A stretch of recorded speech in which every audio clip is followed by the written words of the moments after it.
So, about our speaker today, Dr. Zubair Hassan. Dr. Zubair is a pathologist and lab head at Healthians Diagnostic Labs, Bengaluru. He has completed MD Pathology from Manipal University, gold medalist. He has also completed executive program in healthcare management from IIM Calcutta and is a certified Sigma Green Belt. He has formerly worked as consultant pathologist at Diagnostic Laboratory, Bangalore, and Dr. Lalpath Labs, Bangalore. His areas of interest are clinical pathology, artificial intelligence in pathology, lab medicine, quality assurance, and lab management, specifically concentrating on inventory management, operations, automations, LIS implementation, and infrastructure designing for medical labs. He has several publications to his credit in national and international journals. He is an international fellow of College of American Pathologists. So let's dive deep into this topic. Over to you, Dr. Zubair. Yeah, thank you, Dr. Naveen, for the kind introduction. I will be sharing my screen now.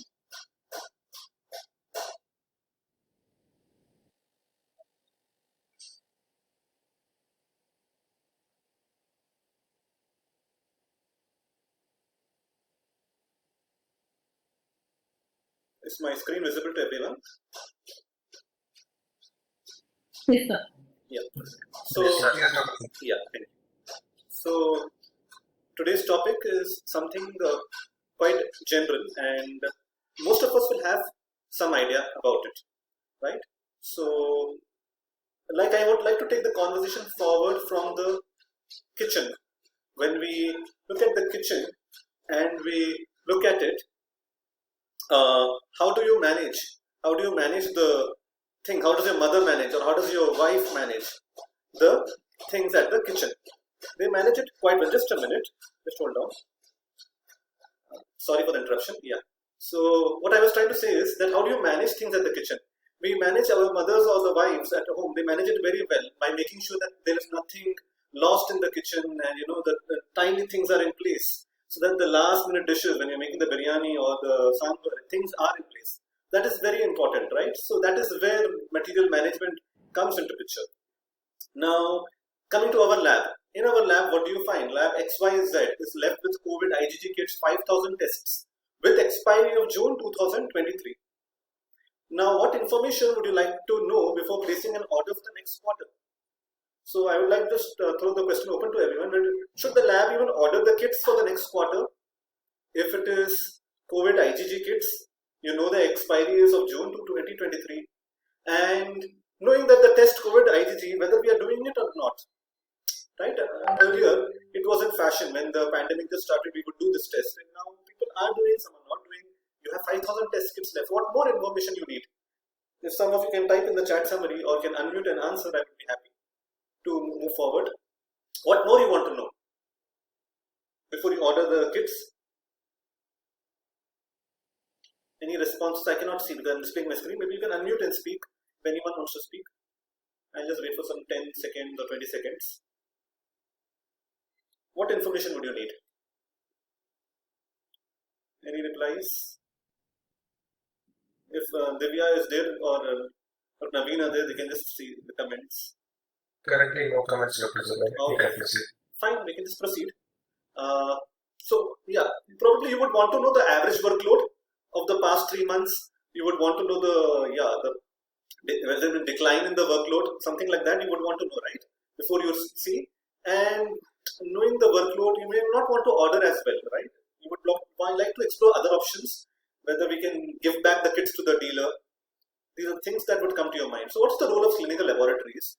We all know clinical labs play a very important role as supporting the clinicians in the diagnosis, and it's become an evidence-based medicine, so everything is dependent on diagnosis. So why does supply chain matter? Supply chain matters because John Snow, one of the commentaries, wrote that there is any healthcare delivery program, if it has to succeed, it needs a good supply chain. For example, if you look at our COVID-19, when we had COVID-19 and we had the vaccines, the most important question was how quickly can the vaccines be manufactured and how can they be delivered to the different parts of the country. That was the number one question that was being asked everywhere, right? So that's why supply chain is so important, not only for vaccinations, even for your diagnostic stuff. It's very important. Without a supply chain program, you cannot deliver the product. By product, I mean here it could be anything, the lab product or the vaccines or the medicines. It could mean anything. So there is something called the 6 rights of logistics. Logistics, that is the right goods. You have to deliver the right goods in the right quantity, in the right condition, delivered to the right place at the right time at the right cost. So all these are very important if it has to succeed. So the right goods at the right quantity, the right condition, to the right place, right time and right cost. This is just an example of an overview of a chain of labs. So I work in a chain labs. Some of you might not. Some of you might work in a standalone labs. So you have a central lab, we have a reference labs, you have district lab, peripheral labs. So each organization has a different structure, and so are the different types of lab commodities. So the lab commodities are of 3 types. You see, first is the reagents. They can be the chemical or the biological reagents. And each and every reagent in the laboratory is different. It has variable cost, stability, cold chain requirements, availability and hazards. Then you have consumables, which are only used once while performing a test, like a microscope, cover slip, or gloves, or pipette tips, bleach, alcohol. And they are durables, which can be used and reused, such as your equipments, glassware. So why is it so difficult to manage the laboratory? It's a difficult thing. If you ask the manager over here, he's really always busy with the stocks. He's worried about not having a stock out condition, and he's always on his toes. Why? Because see, the lab commodities are huge in number, from 350 to 3,000 commodities in an average lab, and they are packaged in bulk. They are chemicals, they are liquids. They are in variety of preparations. Some are dry powder, some are liquids, some are kits. Some have special cold chain requirements. Some have short shelf life of some reagent, like our hematology QCs. We are always struggling, we're just waiting for the QC to get over and next QC to come in. And the expiry is just 45 days. If you do not have enough runs, then the QC gets expired, right? So those are the common problems we face in hematology, especially with hemat QC. And before you order, you should know the type of the reagent, the shelf life, the storage temperature and the packaging. So if you see this example, there are different types of things, right? The blood typing sera, your bacteriological media, chemistry kits. If you're talking about chemistry kits, you're saying in 100 tests per kit. But if you're talking about a dry stain powder, you say 25-gram bottle. Like look at the storage temperatures. Some will be accepted if they come in room temperature. For some, you would want -20, right? So and then the shelf life is different, right? Some are like blood typing instead of 24 months, CD4 antibody reagent, so 7 months. You need to know all those things when you're placing an order, right? So you have the hare and the tortoise. So I was just telling the story to my 2.5-year-old daughter that about the hare and the tortoise. Then we realized that there is a hare and a tortoise in the laboratory also, right? In the supply chain. Some will come very fast, but they're inconsistent. Some are slow and steady. So you need to place orders accordingly. Knowing all your reagent, the supply chain and all that, you have to place order, and each lab should have its own policy that how much they want to keep a stock, when they should reorder it, and how quickly the product is consumed. It all depends on your experience. Finally, we all grow wiser with our experience. So these are the important considerations of the shelf life, important consideration while discussing ordering and procurements. You need to know your shelf life of your reagents. Whether you want a full supply, you want a buffer, half supply, it's all a matter of our lab. And important, why we discuss all this is we try to standardize our inventory. All labs will want to standardize our inventory by, why do you do that? Why do you want to do it? Because you want to provide good service to your clients. Who are your clients? The clients are, like if I am the logist, if I am the, any doubts?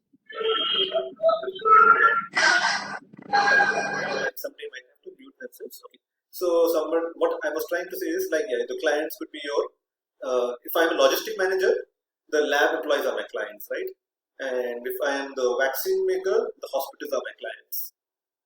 Okay, so then streamline the number and range of lab products. So what the chain of labs would like to do is they would like to minimize the range of products so that they derive benefit from economies of scale. They will order one particular reagent for all the labs, right? One particular brand of gloves for all the labs so that they gain profit by bargaining, by economies of scale, you say it. Then it helps you to make rational decisions when you are trying to select a product. Forecasting. There's something called forecasting which I'll come to in the next slide. How do you forecast your stocks? That's important. How do you quantify them? How do you procure? And agility in the supply chain. So if let's say you have 4 or 5 labs under you, you're realizing that one particular lab is not able to use the kits. What does the store manager do or the operation in charge do? They immediately put it to another lab which can use the kits, right? You want to have agility, allowing redistribution to minimize wastage. And as I said, affordability through economies of scale. Economies of scale means you take one particular vendor and you order multiple quantities for him. When you're doing that, you're deriving benefit by reducing the cost. Right? The more numbers you order, the cost reduces. That's called economies of scale. Economies of scope means you have wider scope. You not only order this, I'll say I'll order these reagents also, I'll order the other reagents as well from you, different type of reagents. That's called economies of scope. Economies of scale means one particular reagent you're ordering multiple numbers. This is something called logistic cycle. Like how do you do it? So it's like a cycle. You're serving your customers, you're selecting the product. It's going for forecasting, estimating your requirement for the next 3 months. Again, it goes for inventory management. Again, it's like a circle, right? It's like a circle. And okay. Next is what are the steps involving inventory management, material management. So first is you estimate and plan the demand. You plan the inventory and supply. You plan the PO. So it's like a common thing, right? You raise the demand and then you plan the inventory, you raise the PO. Once you receive the material, you inspect them and then it goes to the stores. From the stores, they issue the material into the lab and they review the performance, whether the kits are performing well, right? How that is done. So these are in detail, more of theory. I will not go into detail of it, but there are a lot of aspects to it, right? In quantity management, quality management, process management, there are all these things can be done. In fact, this module in some places they teach for 1 full day or 2 days, right? So I'm just giving a snapshot of this thing. I will not go into all the details, and some of the things we already know. Maybe we can discuss in another webinar, right? So who are the customers of the laboratory logistics system? You have the patients, the clients, the clinicians, the epidemiologists, policymakers, the lab staff. Lab staff, according to me, are very important, right? They are the ones who are using the reagents and they are the ones who are waiting for it eagerly, right? So, when you have a logistic management inventory system, you need to know 3 main things. You need to know your stock in hand, how much of stock you already have in hand, quantities dispensed to user in a given period of time, that's called consumption, and adjustments to stock for purposes other than use. So we all know there will be some wastage, there will be some expiry, damage, theft, all that can happen. So that also you have to account in your consumption. What is wastage and loss? Wastage does happen, right? Like if the person who's operating it is a novice or a newcomer, wastage tends to be more, but with experience, wastage will reduce. And loss will occur when the commodity expires, is damaged, or is stolen. What are the challenges? So any manager, if I ask my manager what are the challenges, he says, oh, there are a lot of challenges. The challenges he faces is that, there's some of the liquid drops and you cannot really quantify the ml. You may say that, yeah, this ml may last for 1 month and then it does not. In 15 days it gets over because one particular technician has not prepared it correctly. They have used more QCs than was allotted for them. So then the consumption will be faster. Okay. And so the liquid commodities, they are difficult to quantify. And some of them are being used for your calibration, your QC purposes. So the test count will vary. Every day sometimes you have a breakdown, then the kits will get wasted. Or you may need to do frequent calibrations. And because the short shelf life of the reconstituted reagent, they may be discarded before they can be completely consumed. On-board stability, we say, when the on-board stability is not there, you have to discard them. Okay. So what are the recommendations for the LMIS? Logistic Management Inventory System. You have to issue the stock from the consumption data. You have to make your Excel sheet or a SAP software, issue it from that. Okay. Don't go by your gut feeling. Okay. Don't go by your thinking. No, it has to be documented.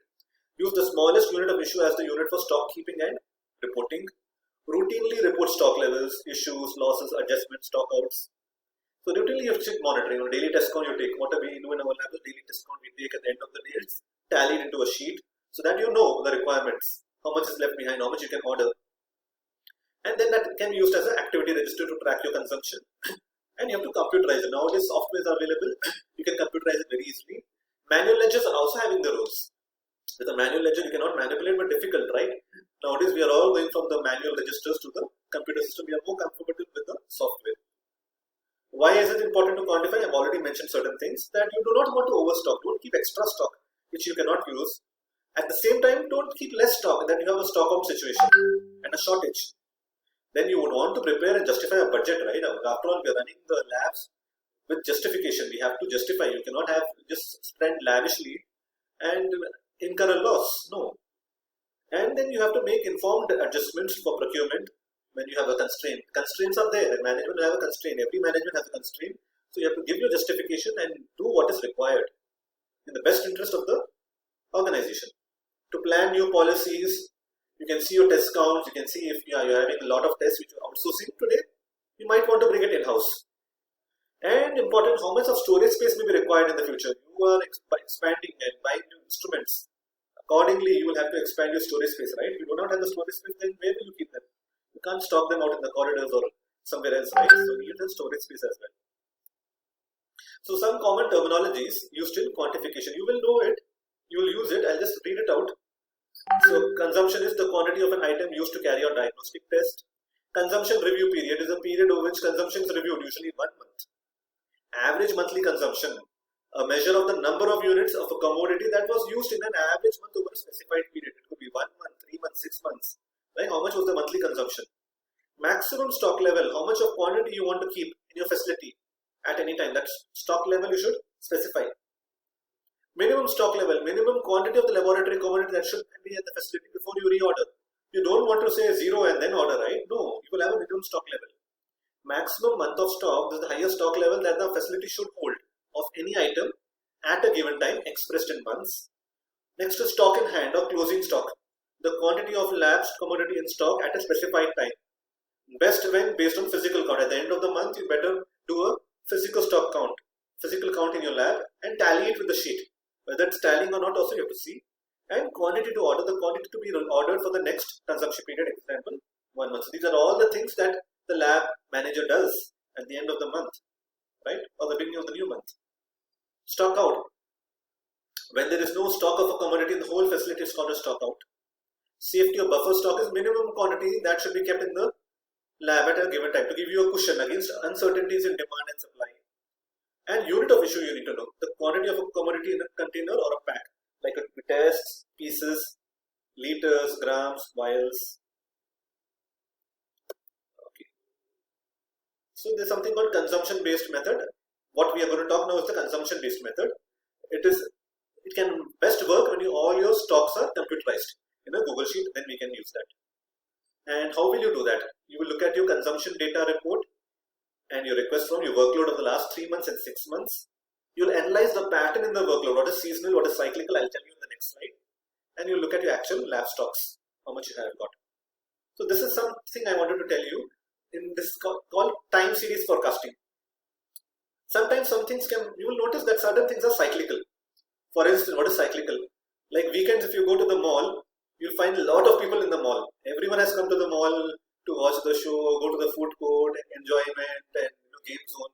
Everyone is at the mall in the weekends. But weekdays, do you have the same amount of crowd? You may not have.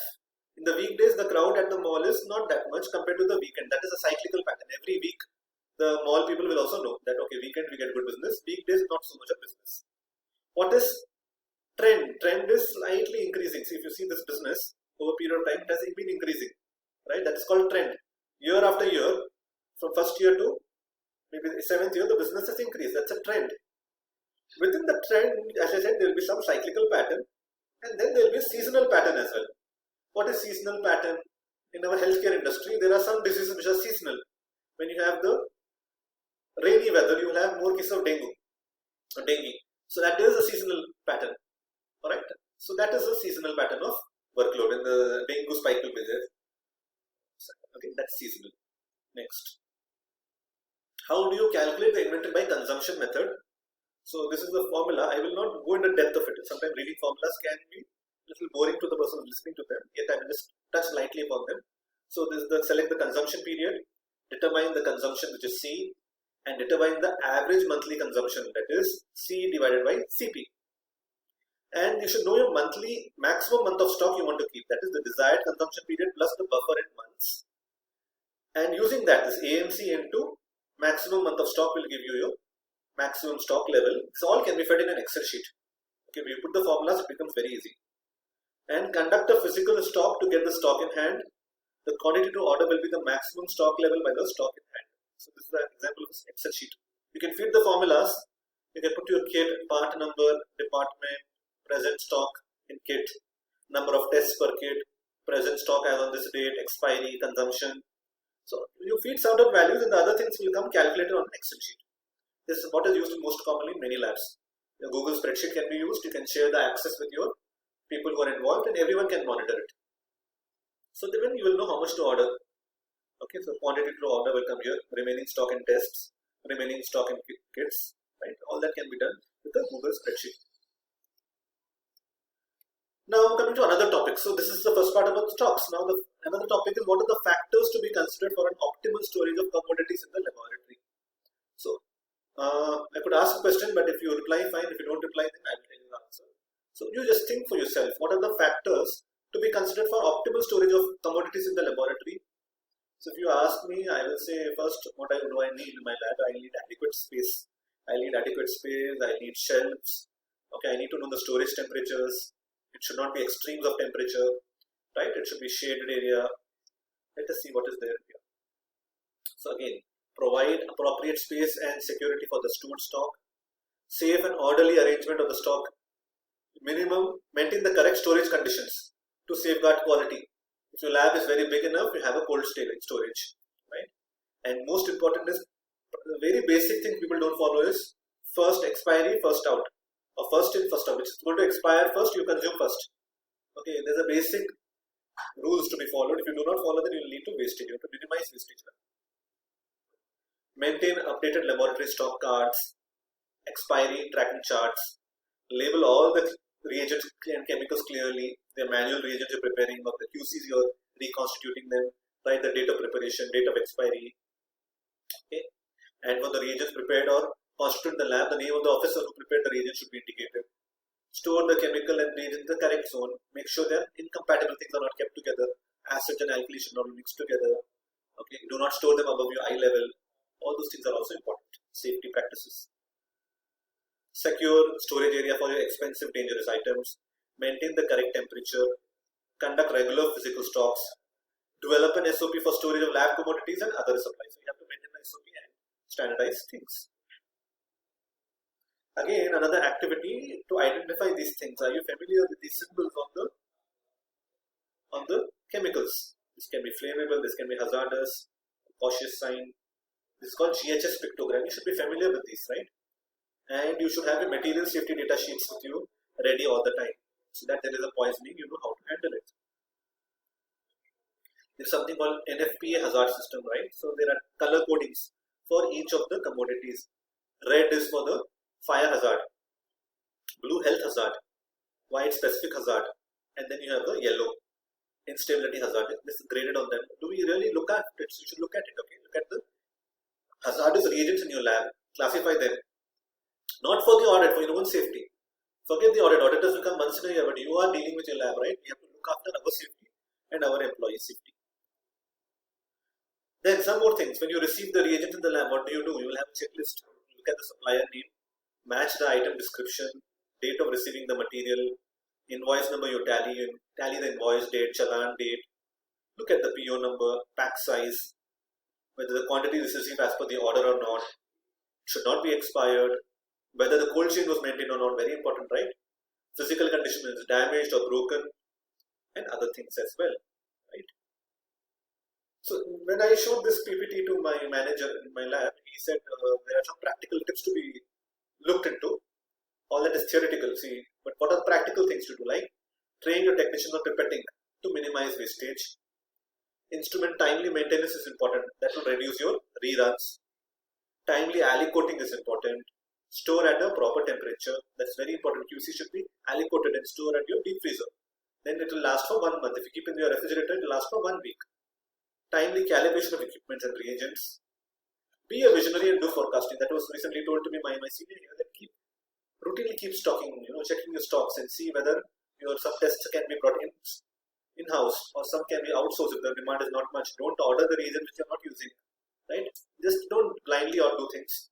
Do it with some analysis. That's very important, right? So these are the references. And as I always say that if you have any doubt, there's a very good resource, Labs for Life project.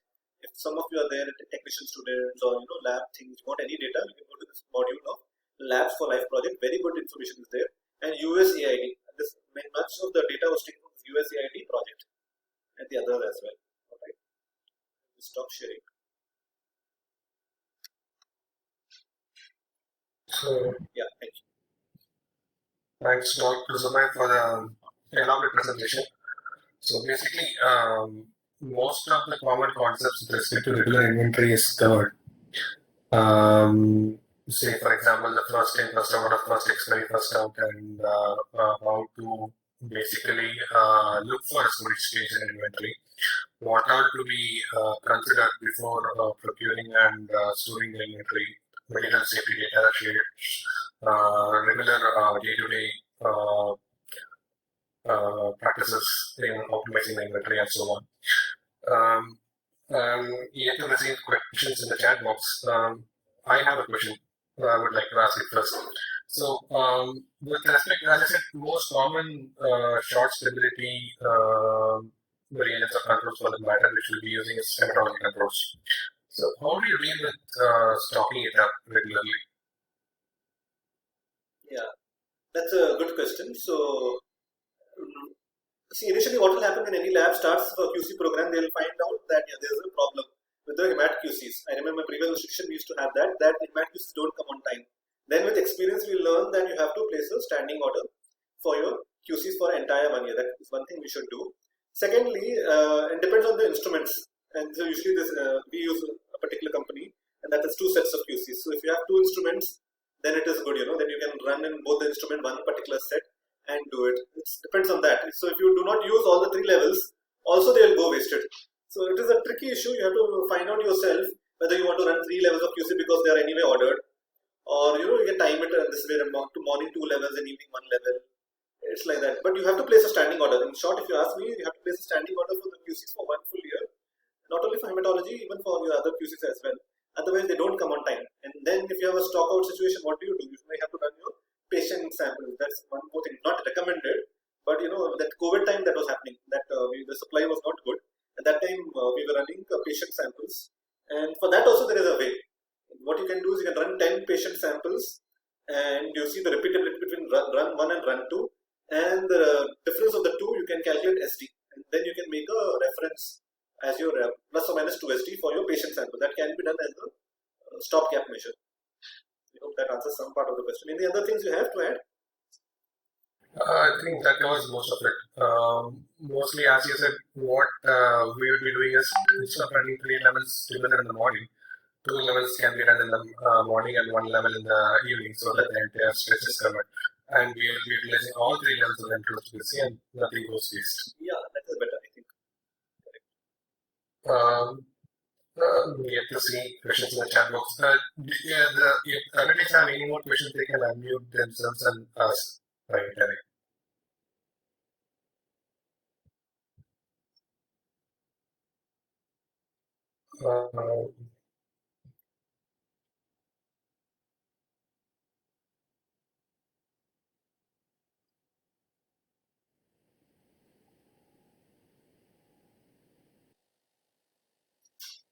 No more questions?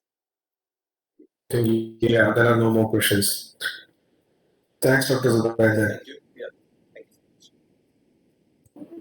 I request everyone to fill the feedback form. The feedback form link will be shared.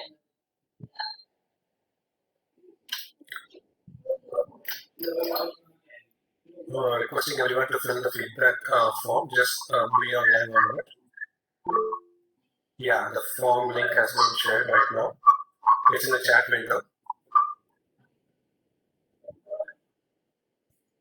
Please give us your valuable feedbacks. Thank you.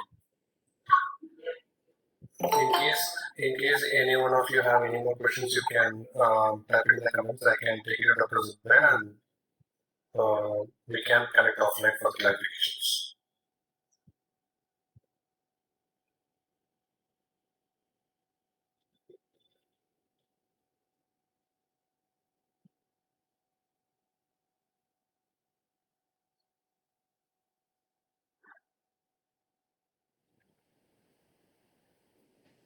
So few technicians wants the checklist what Sir has presented in the. Sure. I'll. Dr. Yeah, we Zubair, can are you share online? the. Yeah, we can do that. We'll share it. Yeah. Okay.